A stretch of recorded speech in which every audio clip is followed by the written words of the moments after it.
There was a time when Harlem wasn't just a neighborhood, it was a world of its own. A place where jazz floated through open windows at night, where barbershops knew your grandfather's stories, where poets and preachers shared the same sidewalk. Harlem was rhythm, it was soul, it was survival, and for generations, it was the beating heart of Black America. People came here with nothing and built everything: art, politics, family, movement. It gave the world legends, and in return, the world watched in awe. But the Harlem you're thinking of, the one your grandmother remembers, that Harlem is disappearing. Today, we're going back not to romanticize, but to remember, to feel what was, and to understand what's been lost. This is the story of Harlem in its glory days, and it's a story you need to hear. In the early 20th century, Harlem wasn't just a place on the map, it was a universe tucked into Upper Manhattan, alive with its own pulse, its own code, its own kind of magic. From 110th to 155th Street, from the East River to St. Nicholas Avenue, Harlem was where dreams collided with reality in the most vibrant, complicated, and beautiful ways. It was where migrants from the South came in search of a better life, where Caribbean families brought with them their food, their music, their language, where working-class Black New Yorkers carved out a space in a city that often tried to forget them. And yet Harlem was unforgettable. You didn't need to leave the neighborhood to experience the fullness of life. There were theaters with velvet seats and corner stoops where history was told between friends. Churches rang with gospel every Sunday. Cafes stayed open late, the piano never silent for long. Kids played stickball in the streets. Grandmothers cooked oxtail, collards, arrows, congandules in tiny kitchens filled with warmth and struggle. It was a place of community and complexity, where the same block could hold a jazz club, a civil rights meeting, a corner store, and a brownstone filled with 3 generations. Harlem held its people close, even as the city around it changed.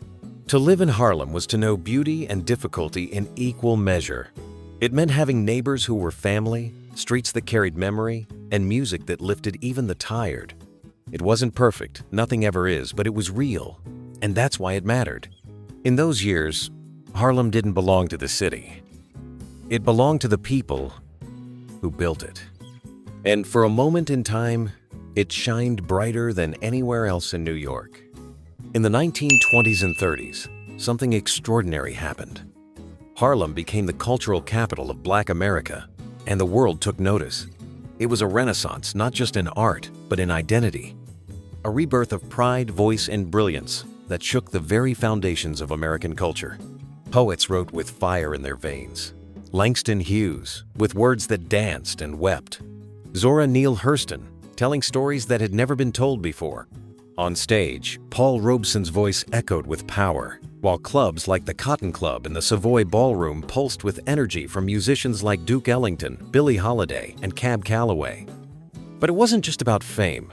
It was about claiming space in a country that tried to erase Black excellence. Harlem said, "We are here, we are brilliant, and we will not be silent."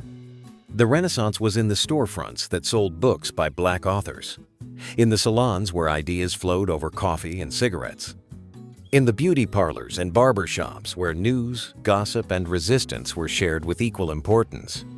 It was a time when Harlem was a beacon. Artists from Paris, writers from London, thinkers from across the globe came to witness what was unfolding in those brownstone-lined streets. And for Black Americans, Harlem became a symbol of what could be possible, a place that represented freedom, creation, and unapologetic joy. It's hard to explain just how alive Harlem felt during those years. There was something sacred in the air, something that said, this neighborhood, this community, is not surviving, it's thriving. The Harlem Renaissance wasn't just an artistic movement, it was a revolution of the spirit. And though the lights eventually dimmed, its echo never faded. Harlem had shown the world who it was, and the world would never be the same again.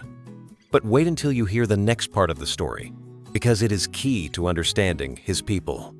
Beyond the jazz clubs and literary salons, Harlem was a home, a place where lives were lived with dignity, where people didn't just pass through, they put down roots.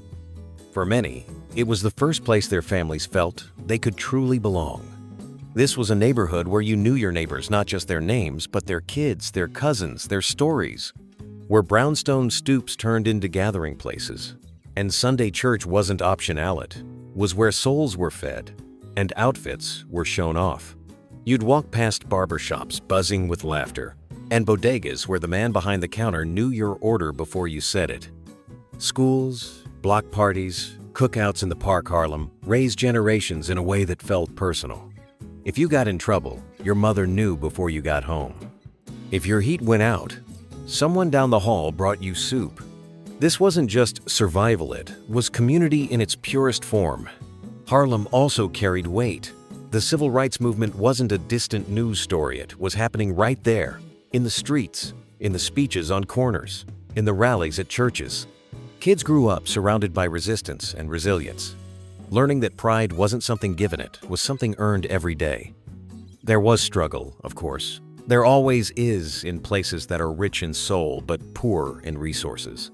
But Harlem met that struggle with music, with prayer, with storytelling, with grandmothers who cooked like goddesses and uncles who taught life lessons from folding chairs on the sidewalk. To be raised in Harlem meant growing up with rhythm in your walk and fire in your chest.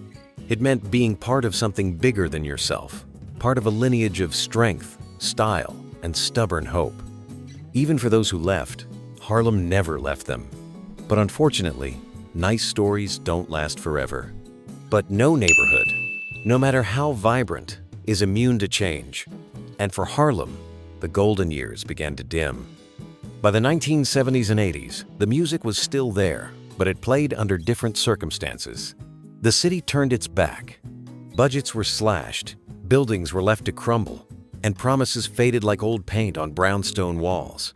Crack hit Harlem like a storm, tearing families apart and flooding the streets with fear. Sirens replaced saxophones. Hope became harder to hold. People still held on because that's what Harlem does. But it got harder. Schools crumbled. Jobs disappeared. Landlords stopped fixing heat and leaks. A neighborhood that once pulsed with pride became a target for headlines and pity. But inside the homes, the fire still burned. That pride never fully left. It just got buried deeper, under layers of struggle. Then came a new wave gentrification. The brownstones that were once abandoned were suddenly desirable. The people who kept Harlem alive through its hardest years were priced out of the very blocks they'd fought to hold on to. Rent soared. Local businesses vanished. Cultures were diluted, and memories were evicted, one lease at a time. The sadness wasn't just about rising prices. It was about watching a neighborhood lose its reflection. Seeing history replaced by boutique cafes and real estate slogans. Harlem was being cleaned up, but for whom? There are still corners where the soul survives. Murals of Malcolm, gospel spilling from churches, old-timers who remember every face on the block. But the rhythm has changed. The crowd has shifted. What was lost in Harlem wasn't just property, it was presence. Generations of lives, stories, and legacy pushed out in silence. And maybe the hardest part? Harlem didn't fall. It was taken. Quietly. Systematically. And many never got the chance to say goodbye. It may not look the same. The names on the storefronts have changed, the rents are unrecognizable, and some streets feel like they belong to someone else now. But if you know where to look and if you listen closely, the echoes are still there. In the crack of a drum at Marcus Garvey Park, in the incense curling out of a record shop that's somehow still standing, in the Sunday morning voices rising from old churches, where the pews still hold generations of memories. Harlem's soul never fully left. It just learned how to hide in plain sight. Young poets still write here. Young artists still paint here. And the spirit of those who came before, Ellington, Hurston, Baldwin, Hughes still, lingers in the air. You can feel it in the jazz notes that sneak out of apartment windows on summer nights, in the way elders nod at each other on the sidewalk, in the stories that grandparents tell children about what Harlem used to be. There's pain in what was lost, yes, but also power in what survived. Because Harlem didn't just shape New York, it helped shape the entire country. It taught us about pride, resilience, art, identity, And even now, in the face of change, it refuses to be forgotten. It may no longer be the capital of Black culture that it once was, but it remains a monument to everything that was built, dreamed, and defended there. So when we talk about Harlem's glory days, we're not just remembering the past. We're honoring the spirit that still lives in its bricks, its music, its people. Harlem still sings. You just have to stop and listen. Places like Harlem weren't just built with bricks and concrete. They were built with stories, music, resistance, and love. And now, one by one, we're watching neighborhoods like this change, sometimes beyond recognition. The question is, are we preserving their spirit or just repainting over it? It's not just Harlem. It's happening in the Bronx, in Bed-Stuy, in the Lower East Side, places where generations carved out a life only to be priced out of their own legacy. And when that happens, we don't just lose buildings, we lose history, character, soul. So tell us, what's your memory of Harlem? Did you grow up there? Or do you wish you had seen it in its glory days? Drop your thoughts in the comments. We'd love to hear your stories. Because remembering isn't just nostalgia, it's resistance. It's keeping Harlem alive in every word, every note, every shared memory. And if this story moved you, give the video a like and subscribe for more voices from the past. Because some places are too important to forget,